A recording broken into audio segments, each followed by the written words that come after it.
Bonjour et bienvenue dans cette émission spéciale diagonale de la chaîne numérique BNews qui se tient dans le cadre de la deuxième édition du programme spécial de fin d'année Kaleidoscope 2021. Nous recevons Wilfried Léandre Ngbeji, secrétaire général adjoint du gouvernement, porte-parole du gouvernement. Monsieur Wilfried Léandre Ngbeji, bonjour. Bonjour monsieur. Merci d'avoir répondu à notre invitation. C'est un plaisir d'être avec vous. Je vous interroge ce matin avec ma consoeur Anita Makos. Bonjour Anita. Bonjour. Avec le porte-parole du gouvernement, nous passerons en revue les faits saillants, le bilan annuel qui est à mettre à l'actif du gouvernement tout au long de cette année 2021. Alors, messieurs Wilfried Léandre Ngbeji, nous allons donc ouvrir cette émission par le discours sur l'état de la nation prononcé devant les députés de la 8e législature ce 29 décembre par le chef de l'État, Patrice Talon. Alors, on a eu l'impression que cette fois-ci, le discours a duré plus qu'il en faut. Qu'est-ce qui s'est passé? Pourquoi? Il avait annoncé 10 minutes au départ, mais on s'est retrouvé à près de 20 minutes. Alors, il a annoncé 10 minutes parce que vous avez noté que déjà l'année dernière, le chef de l'État est resté dans le registre d'un message sur l'état de la nation et non d'un bilan.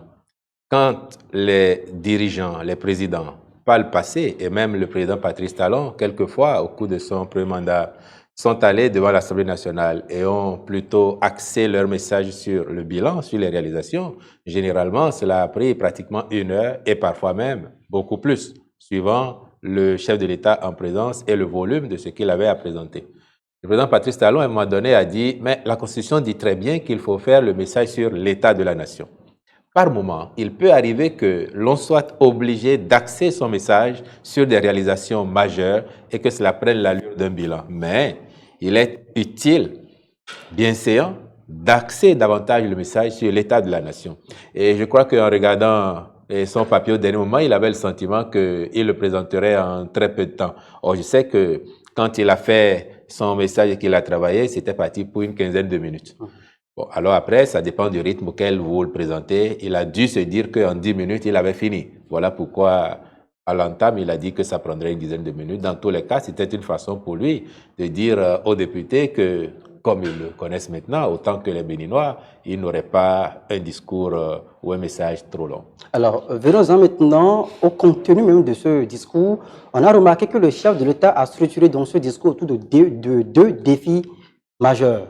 Défi sécuritaire, défi sanitaire. Pourquoi il y a eu cette prégnance de ces 2 points dans ce discours? L'actualité nous y oblige. Chacun de nous a pu observer que l'année s'est déroulée globalement sous l'égide de Covid, qui nous en impose depuis 2 ans maintenant. Et un message sur l'état de la nation aurait manqué de saveur si il n'évoquait la pandémie Covid, quoique ce ne soit pas une heureuse information parlant de Covid. Mais chacun sait combien cette pandémie impacte le monde. Et notre pays n'est pas du reste.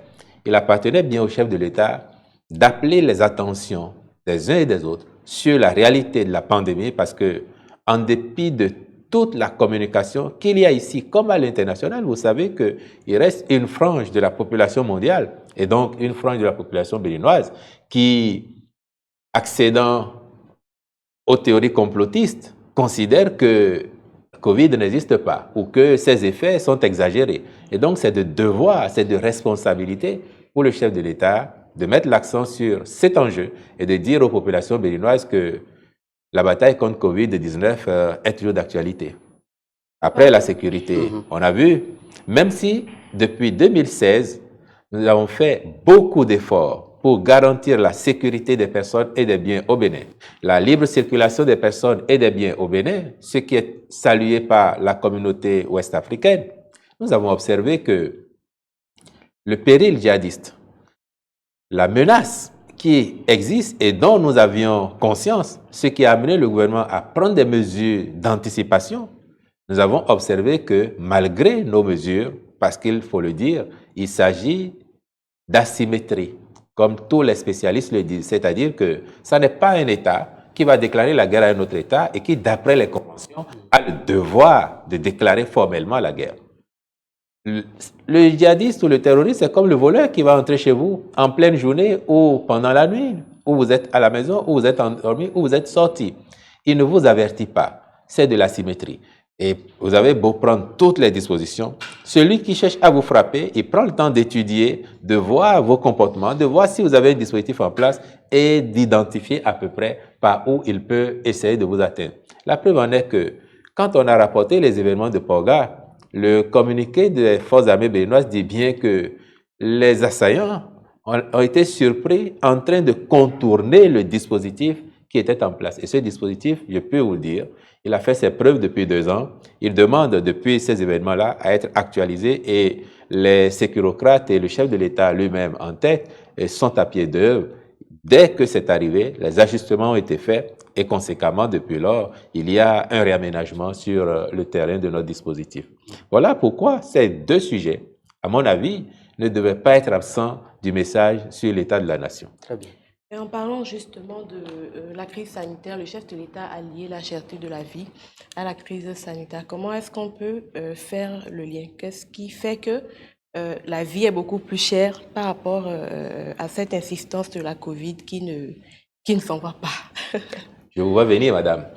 Quand l'on a observé la flambée des prix dès le départ, le gouvernement s'est préoccupé de la question et nous avons fait un point. À l'époque, nous avions, de façon factuelle, nous savions que la rareté des pluies était une cause de ce que nous observions. Mais nous avions déjà dit qu'il y avait aussi des causes exogènes.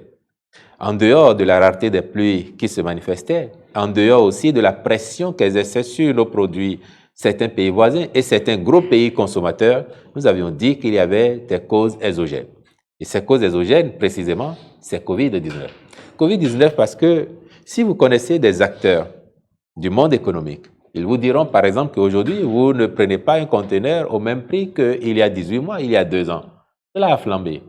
La désorganisation du travail dans le monde fait qu'il y a un impact direct sur les prix de cession ou d'acquisition des matières premières ou des produits manufacturés. Et quand le commerçant il a fait ça, quand il a déboursé beaucoup plus pour acheter le même produit qu'il achetait moins cher qu'avant, il doit rentrer dans ses fonds. Pour rentrer dans ses fonds, qu'est-ce qu'il fait? Il distribue sur nous tous, les consommateurs finaux, et malheureusement, nos populations en sont pour leurs frais. Et en ce qui concerne particulièrement les produits de chez nous, les causes n'ont pas varié. C'est-à-dire que la rareté des prix qu'il y avait cette saison, on ne parle pas de ça, parce que la réalité a changé. Mais la même pression existe toujours. On sait très bien que dans certaines communes de grande production, vous avez des hordes de pays, d'habitants de pays limitrophes qui débarquent chez nous avec des voiturettes, des camionnettes et qui parfois directement dans les champs vont acheter les produits. C'est ça qui nous a amené à un moment donné à interdire les sorties incontrôlées des produits. Nous avons à un moment donné levé la mesure parce que le gouvernement avait dit qu'il doit veiller à préserver les grands équilibres. Et puis, on observe la situation, on voit bien ce qu'il se passe et si demain il y a de nouvelles mesures qui doivent être prises, le gouvernement n'en ferait pas l'économie. Alors, M.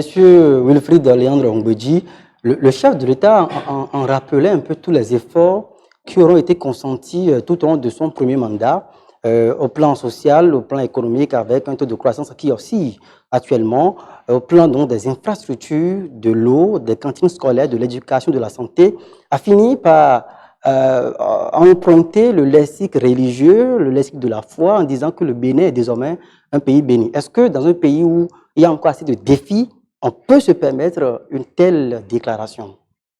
Mais M. Tchogbe, si vous êtes un capitaine d'équipe ou si vous êtes le coach d'une équipe, vous travaillez le mind de votre équipe, vous leur donnez le fighting spirit. Le chef de l'État, depuis un moment, met en exergue notre nouvel état d'esprit. Ce nouvel état d'esprit conquérant qui fait que les Béninois se convainquent de plus en plus que c'est possible. Il n'y a rien qui nous soit impossible. Et le chef de l'État, ça n'est pas nouveau. Les formules varient. Il a dit il y a quelques années, il n'y a pas d'ambition trop grande pour un pays, de même qu'il n'y a pas d'épreuve qui ne puisse se surmonter.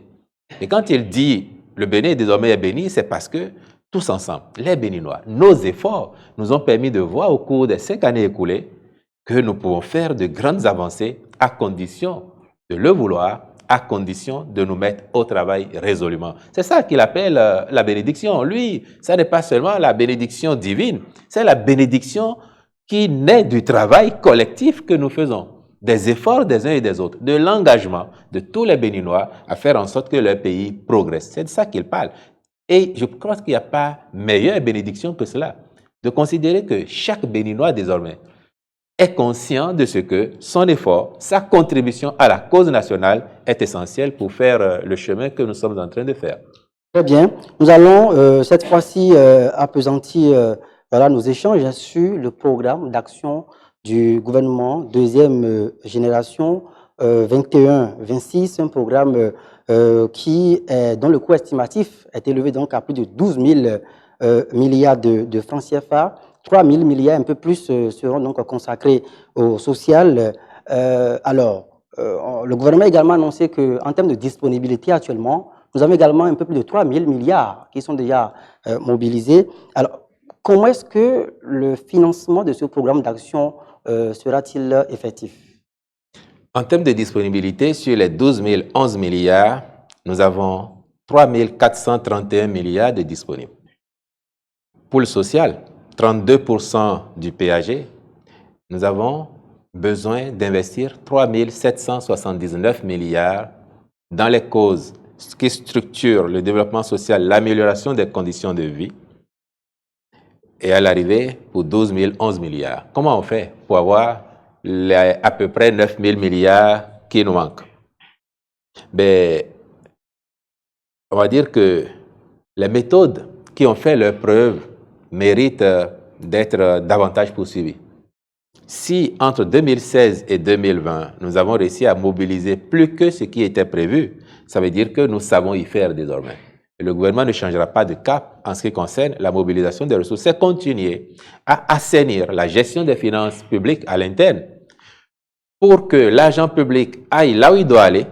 C'est continuer à élargir l'assiette fiscale. Je dis bien élargir l'assiette fiscale pour adresser le maximum de contribuables possibles. Je ne vous arrête pas, mais justement sur ce sujet, beaucoup craignent un étranglement fiscal, une asphyxie fiscale. Est-ce que les Béninois vont-ils devoir encore payer plus qu'il n'en faut? C'est pour ça que j'insiste sur l'élargissement de l'assiette fiscale. Quand on élargit la base de l'assiette fiscale, on adresse plus de personnes. C'est notre ambition de toucher le maximum de Béninois capables de contribuer. Si après, il y a des secteurs dans lesquels des efforts particuliers doivent être faits par les uns et les autres, nous aurons à les faire parce que nous sommes convaincus désormais que nos efforts concourent au développement de notre pays. Donc là-dessus, les mêmes stratégies qui nous ont permis de faire les résultats engrangés entre 2016 et 2021 vont être poursuivis. Et puis, au soutien de ce qui sera mobilisé à l'interne, nous irons sur les marchés internationaux pour lever également du financement, exactement comme nous l'avons fait avant même l'adoption du PAG2, en allant faire un eurobond à 500 millions d'euros, c'est-à-dire plus de 300 milliards de francs CFA, à injecter dans les secteurs sociaux afin d'impacter la vie de nos concitoyens. Et en parlant justement des finances publiques, nous avons remarqué que durant toute l'année 2021, le ministère de l'économie, bref, le domaine économique du Bénin a quand même reçu pas mal de lettres de félicitations, des notations B+, et autres. Est-ce que à ce niveau, la barre n'est pas mise trop haute pour la suite? Est-ce qu'on pourra continuer sur cette lancée? Parce que forcément, ce genre de notes, ce genre de lettres de félicitations, c'est une bonne nouvelle pour l'économie. Ça veut dire que l'économie béninoise respire et avance et se porte plus ou moins bien. Mais est-ce que dans le futur, on pourra continuer sur cette lancée? Madame, je crois que vous devriez plutôt être heureuse plutôt que de vous inquiéter. Et si vous n'êtes pas encore mère de famille, je vous souhaite de l'être et de voir que après une composition, votre enfant arrive, vous brandit son bulletin et vous dit « Maman, je suis premier de ma classe ». Je suis convaincu que vous allez applaudir et vous n'allez pas lui dire « Mais prochainement, tu risques d'être cinquième ». Vous lui dites « Tu travailles à rester premier » parce que quand on est premier, on fait tout pour être premier à vie. En tout cas, c'est ce que font les compétiteurs. Or, chacun voit maintenant que le Bénin, c'est un pays de compétition, c'est un pays qui rêve grand et qui se donne les moyens d'avancer. Donc, nous allons tout faire. Et le ministre d'État, le ministre Wadahi, c'est également un compétiteur. Il sait que là où la barre est aujourd'hui, ça n'est jamais assez haut. Ça n'est jamais assez haut parce qu'on n'a pas fini de construire un pays. S'il faut faire 2 fois, 4 fois, 10 fois plus d'efforts que ce qu'on a fait pour mériter ces prix-là, on va les faire pour continuer à rester au sommet. Mais est-ce qu'il y a une relation à faire entre le fait que la COVID-19 soit un frein ou cause des problèmes quand même par rapport à la vie au quotidien? Est-ce qu'il y a un lien à faire par rapport à ça et par rapport au fait que quand même on reçoit des lettres de félicitations et que l'économie béninoise semble bien se porter? Le lien qu'il faut faire, c'est que lorsque COVID-19 s'est manifesté et que beaucoup d'États, beaucoup de gouvernants ont baissé les bras en cédant à la fatalité, on a vu que le Bénin est resté proactif. Illustration, vous avez des États qui ont fermé leurs écoles, Dada, et qui ne les ont rouvertes que 10 mois plus tard et parfois même beaucoup plus tard pour certains. Or, le Bénin, quand nous avons pris la mesure de la situation et que nous avons fermé pour quelques semaines, nous sommes revenus en force, nous avons fini notre année scolaire, nous avons fait passer leurs examens à nos enfants pour qu'ils ne perdent pas l'année scolaire. Beaucoup ont fait des examens distanciels ou en validant les compositions sur table en classe. Le Bénin a dit non, Covid ne doit pas être pour nous un frein, un handicap à notre développement. Donc, aujourd'hui, nous devons plutôt considérer que, faute de maîtriser ou d'éradiquer tout de suite Covid-19, il faut s'en accommoder et avancer vaille que vaille. C'est ce que nous faisons. D'accord. Alors, Wilfried Léandre Humbedji, nous parlons économie. Restons-y. Vous aviez évoqué il y a un instant voilà, cette émission de rebond. Le Bénin s'en est sorti donc fort heureusement avec des centaines de milliards. Je sais également que le gouvernement pilote un vaste programme en termes d'investissement et de transformation agro-industrielle avec également des attentes en termes d'investissement direct étranger, les IDE. Vous parliez de ce gap de plus de 9 000 milliards, il me semble. Alors, près de 9 000 milliards. Alors, la question... Le taux d'endettement du Bénin, est-ce que ce taux est supportable? Est-ce que nous ne risquons pas de virer dans la ligne rouge? Et vous me direz en même temps si ces taux-là nous avantagent. Vous savez que les normes de convergence de la communauté ouest-africaine à laquelle nous appartenons autorisent que l'on aille jusqu'à un taux d'endettement de 70% de son PIB. 70%. Le Bénin est loin, très loin de ces 70%. Actuellement, nous tournons autour des 50%. Et la trajectoire que le PAG2 a tracée, c'est qu'à l'atterrissage en 2026, nous aurons un taux d'endettement qui s'abaisse encore un peu de cette pointe où nous sommes aujourd'hui à peu près à 50%. Mais je sens, parce que je connais les préoccupations que la presse évoque souvent, ou parfois même certains de nos compatriotes quand on parle d'endettement. La vraie préoccupation que nous devrions avoir, ça n'est pas tant sur pourquoi on s'endette. Qu'est-ce qu'on fait de la dette? La dette en soi n'est pas mauvaise. D'ailleurs, les spécialistes disent qu'il n'y a pas de bonne ou de mauvaise dette. Tout dépend de ce qu'on fait avec la dette. Quand on s'endette pour manger, c'est-à-dire dépenses de fonctionnement, c'est mauvais. Quand on s'endette pour investir,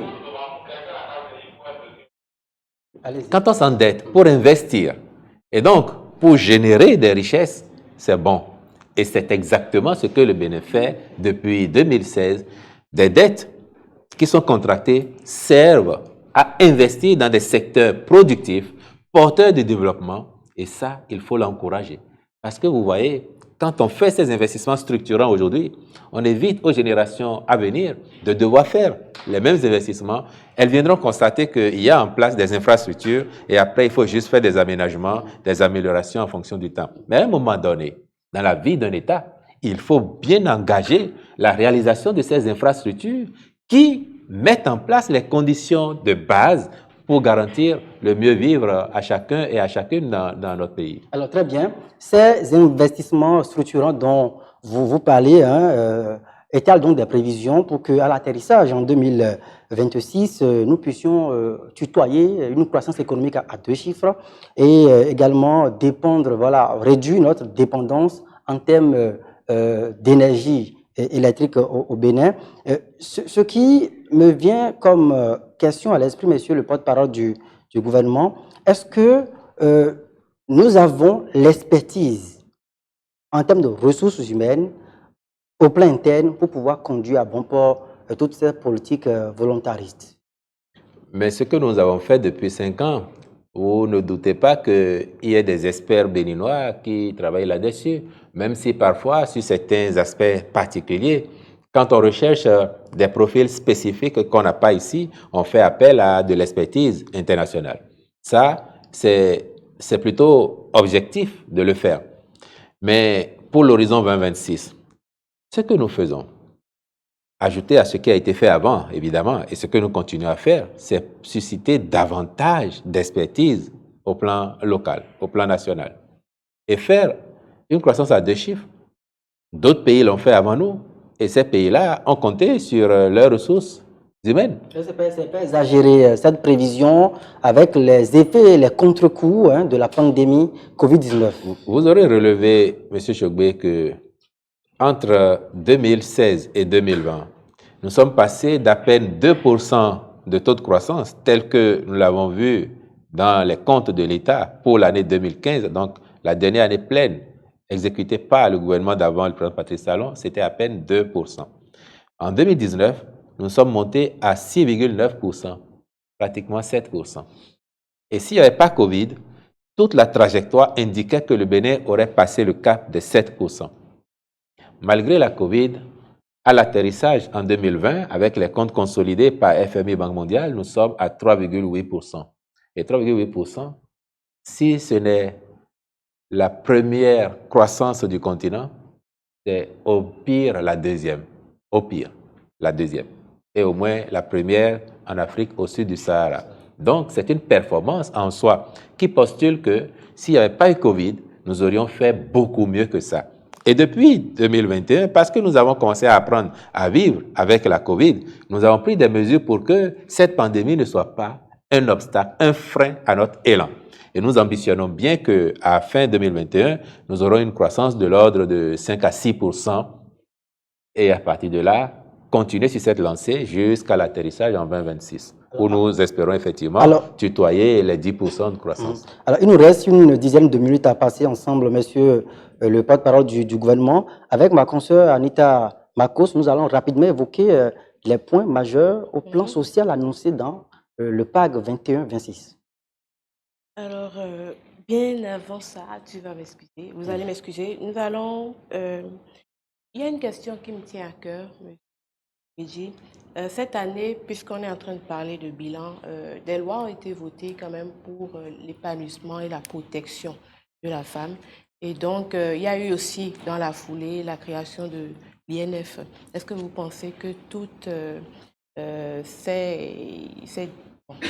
ces décisions, toutes ces lois ont de beaux jours devant eux quand même? Ça a bien commencé. Madame Marcos, j'aurais été surpris que vous passiez le temps ici sans évoquer ces sujets-là parce que je sais combien ça tient à cœur à nos femmes. Le président Patrice Talon a dit à un moment donné qu'au-delà de tout ce que nous faisons, qui impacte de manière générale la vie du pays, l'observation, c'est qu'il nous restait encore des pas majeurs à faire sur le chantier de la promotion de l'émancipation de la femme béninoise. Et l'on sait qu'il y a des causes socio-culturelles, des causes politiques, des causes économiques et autres qui freinent cette émancipation de la femme.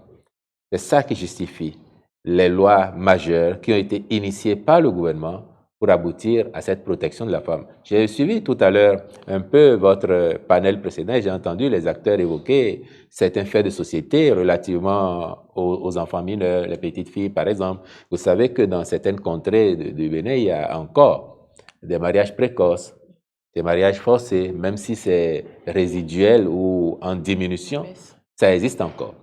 Ces réformes-là visent entre autres à réprimer sévèrement le harcèlement sexuel en tout lieu, public ou privé, notamment dans les lieux de travail.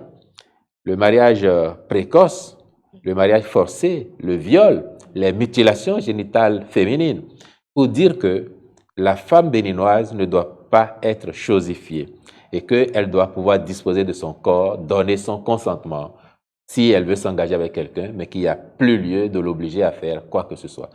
Et puis, l'autre réforme, celle qui nous a amené à réviser la loi sur la santé sexuelle et de la reproduction, que certains ont abusivement appelé la loi sur l'avortement. Non, on encadre autant qu'on légalise l'IVG pour éviter à nos jeunes filles d'avoir à aller confier leur vie à n'importe quel charlatan du coin. Quand je dis charlatan, je ne suis pas péjoratif, je parle de faux médecins qui s'improvisent avorteurs et qui, sans aucune formation, sans aucun équipement indiqué, mettent en péril la vie de nos femmes, de nos filles. La loi qui a été prise vise à donner une chance à nos filles de décider. Et quand elles ont décidé, qu'elles bénéficient de l'encadrement et de l'accompagnement de l'État afin que leur vie soit préservée.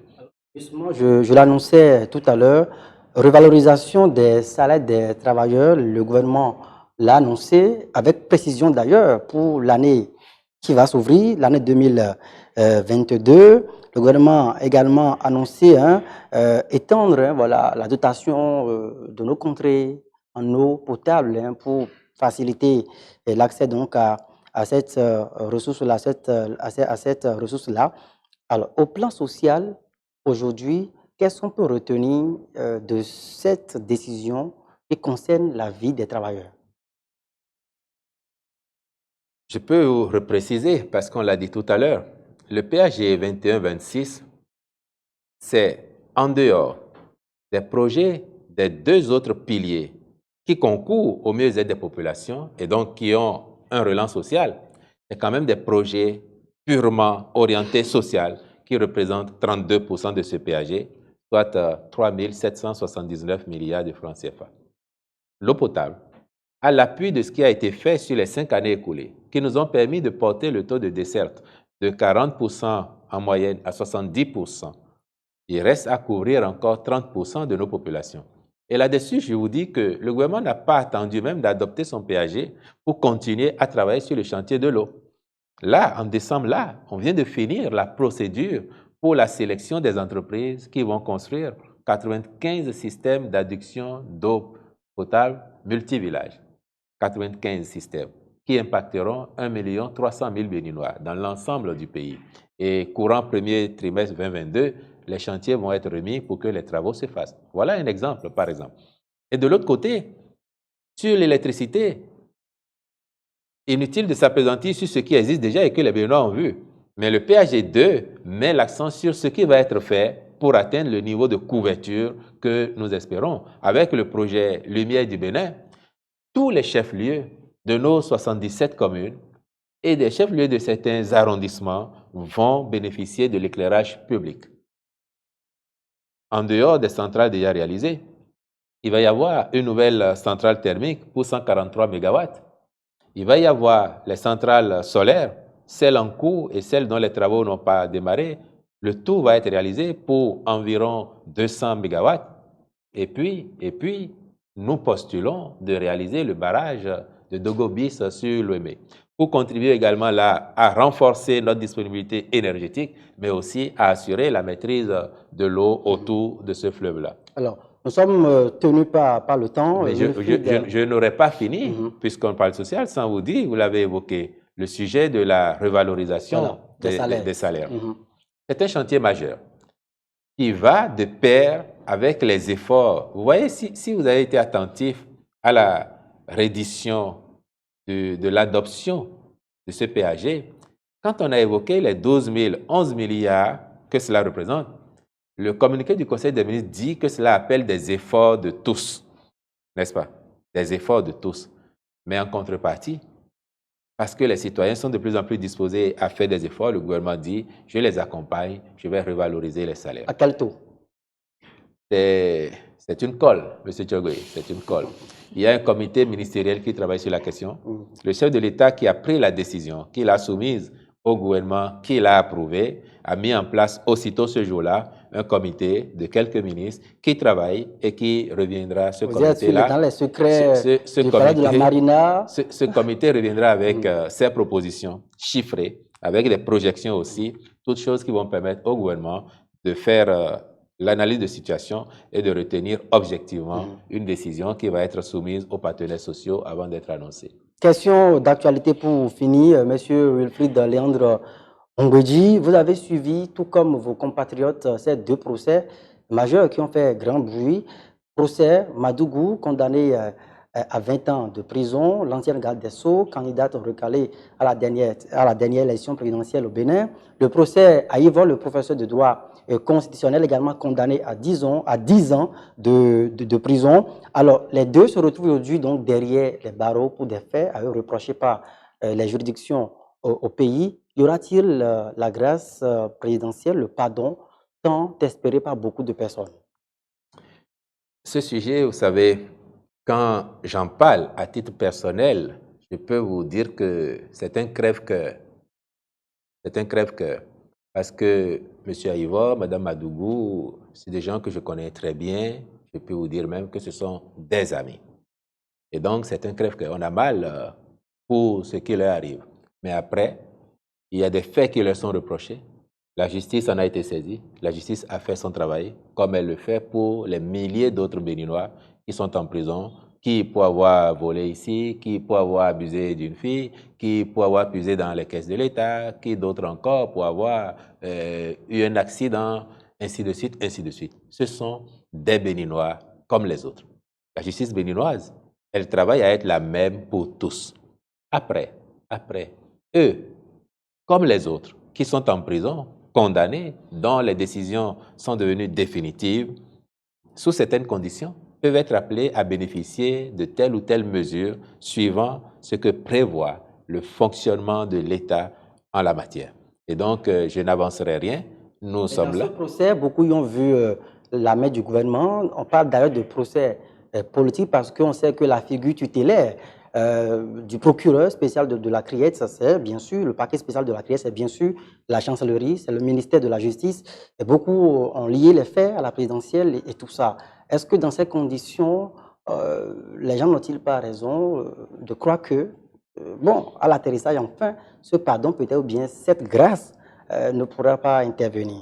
Mais vous savez que ce n'est pas le gouvernement actuel du Bénin, ni même ceux d'avant, qui ont organisé la façon dont la justice fonctionne. C'est un héritage que nous avons. Et même les pays où cela a été fait, j'ai noté, comme j'ai eu à le dire, prenons l'exemple de la France. Un ancien président de la République a été condamné par la justice française. Ses soutiens ont dit que la justice française n'était pas assez indépendante. Regardez l'actualité aux États-Unis. Et je ne vais pas parler de l'ancien président américain. Je vais prendre votre collègue, Julian Assange, votre confrère, pas votre collègue, votre confrère, Julian Assange, poursuivi pour avoir divulgué des informations, n'est-ce pas? Mais les États-Unis réclament son extradition. Personne ne dit que c'est une atteinte à la liberté de presse, en dehors peut-être de M. Poutine. Je n'ai pas entendu encore les journalistes béninois dire que si les États-Unis veulent qu'on estrade Julian Assange pour être jugé, c'est une atteinte à la liberté de presse. Pourtant, cela se passerait ici que d'autres vous diraient le Bénin est en recul démocratique parce qu'on demande des comptes à un journaliste. Vous savez qu'aux États-Unis, dans certaines situations, le journaliste est même obligé de révéler ses sources devant la justice. Est-ce que pour autant, on dirait que c'est une atteinte à la démocratie? Non. C'est ce que prévoient les tests. Et la démocratie, c'est le respect des tests. Nous avons vécu ces procès consécutifs au fait qu'il est inutile de rappeler qui ont fait du tort à la République et à certains de nos compatriotes. Après, je dis, le fonctionnement des institutions de la République a prévu des aménagements qui feraient que demain, si quelqu'un remplit les conditions pour bénéficier de telle ou telle mesure, il pourrait être éligible à cela. Wilfried Léandre Ongweji, merci d'être passé opiné. Je rappelle que vous êtes le secrétaire général adjoint du gouvernement, porte-parole du gouvernement. Anita Makos, merci. Merci. C'est déjà la fin de ce panel diagonal spécial qui se tient ici depuis Cotonou, la métropole économique du Bénin. Au plaisir d'avoir donc tenu ce plateau. On se donne donc rendez-vous prochainement encore avec d'autres émissions plus éclatantes. À très vite.